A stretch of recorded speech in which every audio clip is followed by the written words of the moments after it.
नमस्कार, मी डॉक्टर सौरभ पटवर्धन, नंदादीप नेत्रालय येथे मी नेत्रचिकित्सक म्हणून काम करतो.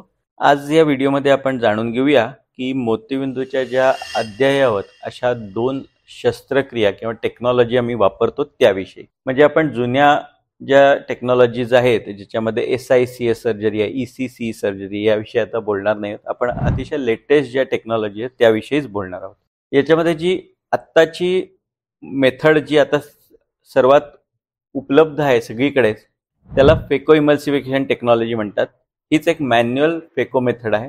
अर्थात या सर्जरीमध्ये सुद्धा बरेच प्रकार आहेत. जसं आमच्या इथे आम्ही IOP कंट्रोल सिस्टीम किंवा लो IOP कंट्रोल सिस्टीमनं फेको करतो. यालाच सेंचुरियन फेको मशीननं केलेलं फेको म्हटलं जातं. ही अतिशय अद्ययावत अशी फेको इमल्सिफिकेशन सर्जरी आहे.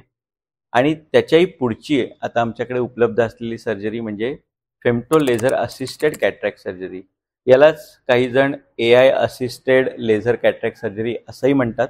याच्यात आणि मॅन्युअल फेको मेथडमध्ये काय बदल आहेत हे आपण थोडक्यात समजावून घेऊया. जी मॅन्युअल फेको इमल्सिफिकेशन मेथड असते त्याच्यामध्ये आम्ही सर्जरीच्या सर्व स्टेप्स या मॅन्युअली करत असतो. म्हणजे आम्ही सर्जिकली आमचे हात वापरून इन्सियन दिल्यापासून मोतीबिंदू काढणे, लेन्स बसवणे हे सगळेच स्टेप्स करत असतो. अर्थात अनुभव असल्यामुळे आणि याच्याविषयी अधिक बऱ्याच वर्षांपासून आमचं याच्यामध्ये काम असल्यामुळे याचे सुद्धा रिझल्ट्स खूप चांगले आहेत आणि खूप रुग्णांना याचा फायदा होतोय. ह्याच्यामध्येच लेझर असिस्टेड कॅटरॅक्ट सर्जरी आणखी काही गोष्टी ॲड करते. म्हणजे ह्या मोतीबिंदू शस्त्रक्रियेच्या ज्या 3 स्टेप्स आहेत ज्याच्यामध्ये छेद घेणे, लेन्सच्या वरचा जो कॅप्सूल आहे तो अतिशय करेक्ट सर्क्युलर पद्धतीने कट करून काढणे, मोतीबिंदूचे छोटे छोटे तुकडे करणं, हे काम फेमटो लेझर करतं.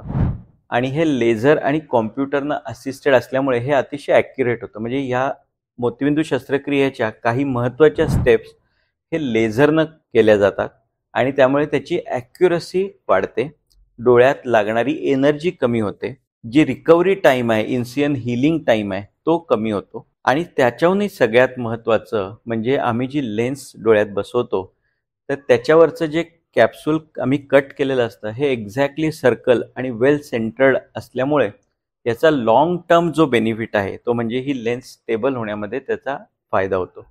तर असे हे ॲडिशनल फायदे आपल्या मॅन्युअल फेको इमल्सिफिकेशनच्या सर्जरीपेक्षा होत असतात. अर्थात यामध्ये आपल्याला अद्ययावत मशीन ज्याला मी फेमटो लेझर म्हणतो हे वापरण्यात येत असल्यामुळे याचा खर्च थोडासा मॅन्युअल फेको सर्जरीपेक्षा वाढलेला असतो. अर्थात याचे लॉंग टर्म बेनिफिट पाहून तुम्ही जरूर याविषयी विचार करू शकता.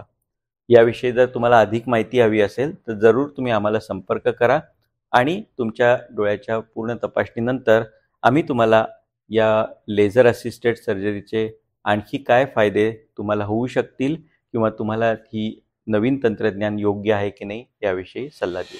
धन्यवाद.